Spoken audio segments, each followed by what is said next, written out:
this has its positives, and it's probably the sensible decision for now. Yeah. If that makes sense.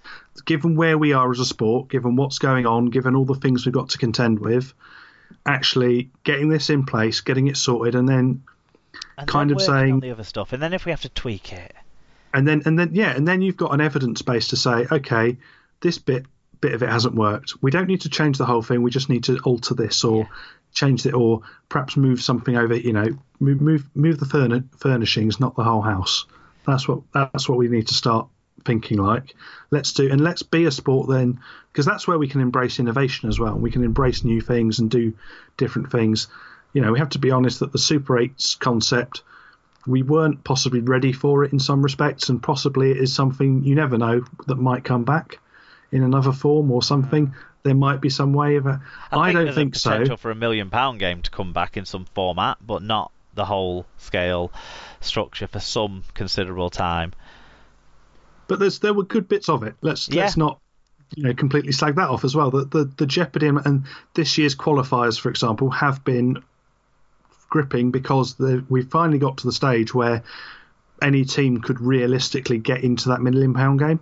Yeah, and do you know what? One of the problems with the system, why it hasn't delivered, is that the teams finishing 7th and 8th in the table, 6th, 7th and 8th in the table, haven't done enough to get close enough to the teams at the top.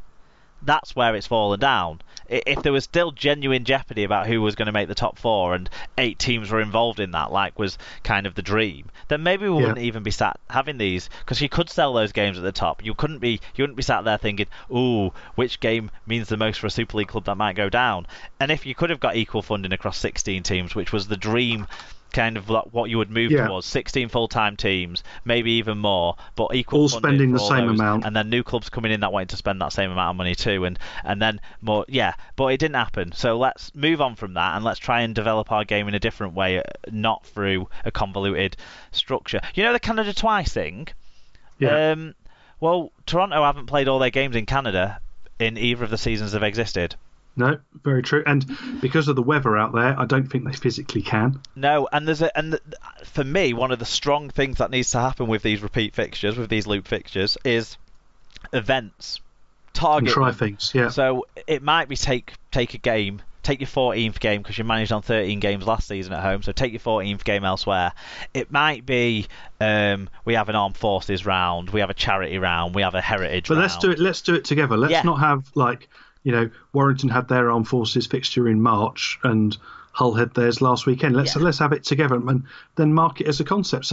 Or have a proper heritage round where we encourage people to wear their oldest shirt and we give prizes out and simple things like that. But it's just, and we can have a press event around it. Get everyone down to somewhere, and then you can get reporters down, or you can get players, for example, for the Armed Forces round, because pretty much I would imagine most families have got some sort of Armed Forces connection.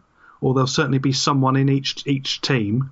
There'll be one or two players that will have some sort of Armed Forces connection. Without a doubt, yeah. So they could say, I'm doing this. I'm playing this weekend for my brother, my cousin, my brother-in-law, whoever. And that's how you get around the boring third time playing the same team that people are claiming is going to be the case. You make something. You don't have to do, as York have proved this season. You don't have to do a lot to get a lot. In terms of things like that, and just a little bit of concerted effort and a proper sit down with everybody and working out a calendar in terms of, right, this is when we're going to do that, and we'll all do this together.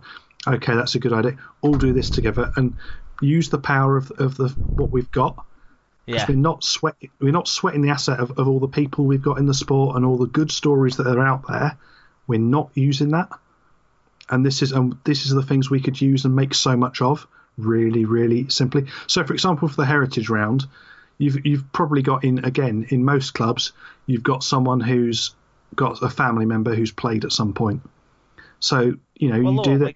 You do that with the heritage shirt. That links into this idea. Yeah, exactly. And so you say, okay, this is my remembering when my dad played or my granddad played or whoever.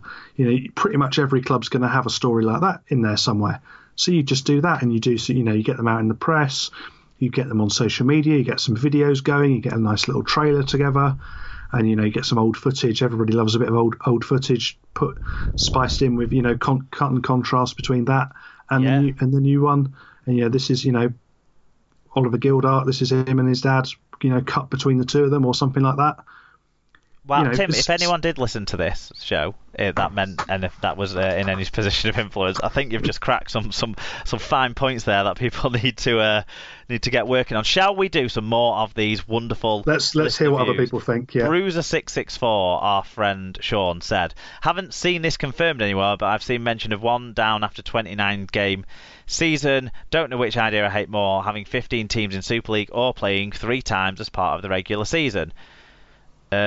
What did Mark Butler have to say? Yeah, Mark said, as details emerged about discussions, this was clearly the only outcome. Super League clubs have the rest over a barrel, but the real questions begin from here, as the restructure doesn't seem meaningful in changing the game.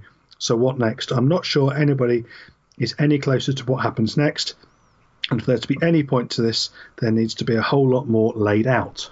I agree. It's moving on from here. This was drawing a line under the bollocks that's been going on for the last 12 months, and now we move forward. Saints and Wigan Banter said, "I think playoffs should have been a new comp, not smudging the champions. Yet again, if you come 5th, you can still win the trophy. In my opinion, that's what should have happened, but at least the top 5 is better than the top 8. I wonder if that was the Saints arm of that or the Wigan arm of that, because the Saints arm gave no shits about the League Leaders Shield, which is almost definitely as embarrassing as Cass over-celebrating it. No, sorry, it is more embarrassing than Cass over-celebrating it. Do you know what? I agree with you wholeheartedly. I think Cass, fair enough, I take back a lot of my taking the piss out of Rob for celebrating it, because at least they were proud to have won it and it felt like something to them. Saints, you could not have seen a bunch of 20 blokes look less arsed to be stood out on a pitch collecting a trophy. I mean, I've collected some weird sporting trophies, including a light bulb in a volleyball tournament before. When I played in Holland once, they gave out light bulbs as trophies. God Working knows why. light bulbs? Like, you could just take it home and plug it in, or was it like a ceremonial light bulb? No, it was a working light bulb in a little Osram box, and it had it written on in Sharpie, basically. So that's what they gave you as a trophy. So I've been perplexed, shall we say, to receive a trophy. Like when you put it on in your house, the little where they'd put the Sharpie on would kind of like black out against the wall. So you'd have like a shadow. Well, just burn off. Yeah, burn off eventually. And in Dutch. Yeah. Yeah. What did Dr. Hideous have to say? Have we missed some? No, we're on to Dr. Hideous. Okay. I'm so glad I got my practice in explaining the 8s, because these 5 and 16 playoff systems and loop fixtures are going to make people's head explode. David Pye, we've covered that. David Pye said, "I think in the past we have been obsessed with making every game matter and no dead rubbers, when in reality it's a league structure, not a cup competition. The playoffs add excitement, but the 8 system was a step too far. Interesting while it lasted, but not a good future structure. When the waters get so muddy, it's best to step back and try to work out what looks good for rugby league. A league with healthy financial clubs, good crowds, no loop fixtures, reduced apathy towards results, etc." So he's saying like the future goal from here is basically saying, "Realise league position means something even if you are out of the playoffs. To the players, there are no dead rubbers. For me, this means a 14-team league with 1 up and 1 down, top 5 playoff. We almost got that. I guess this structure means we could extend to 14 teams quite easily when we see fit. The argument against 12 is not enough players, but you don't increase your player pool by reducing opportunity, or you just then keep reducing. So I'm happy with the result and hope now everyone stops the complaints and gets behind rugby league. The amount of complaining must put a new people off. Let's talk it up." Let's get that man a platform to talk from. That was fantastic. Exactly. Yeah, that's exactly. And that's exactly what we've been sort of alluding to. Is that let's sing the positives now. We've done it. We've had the debate. We've had the messing around. We've had the whatever shenanigans. Let's just crack on, because we're not going to change it again straight away. So let's make the best of it. Yep. So next we've got Tom Andrews at Tom HKR. He says, "I think this is the best structure, but mistake not having 14 teams. The lost fans won't come back for loop fixtures.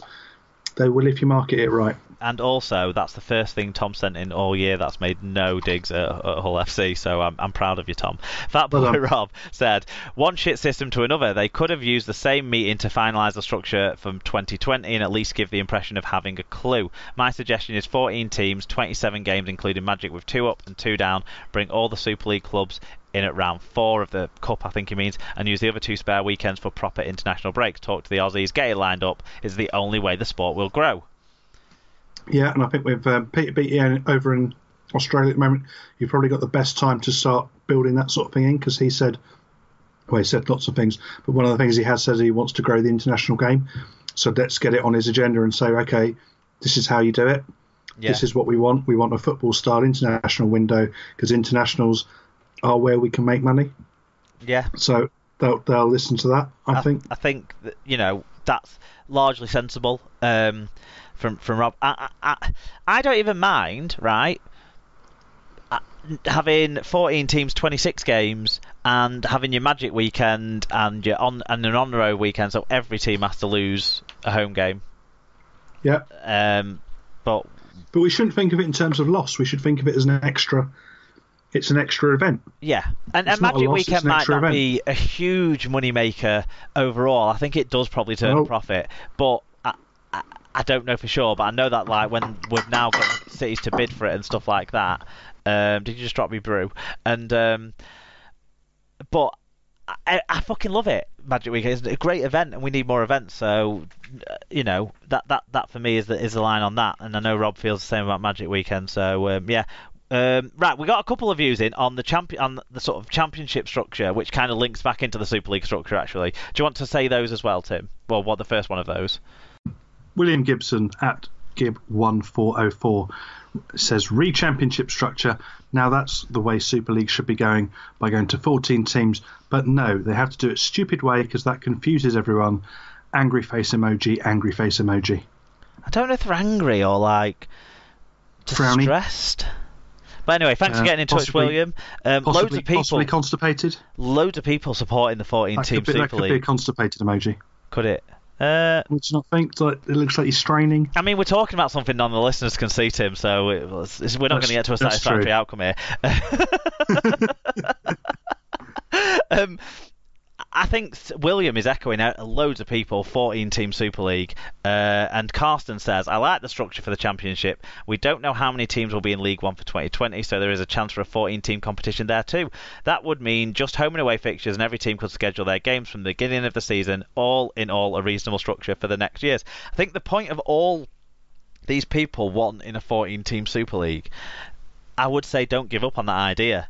No, and I think if you think teams are going to come in at the bottom, if you think teams are going to come in at the bottom, then eventually we could end up with having 3 leagues of 14. That could be our professional structure, and actually that would be nice and neat, and it would be similar to football, where you've got.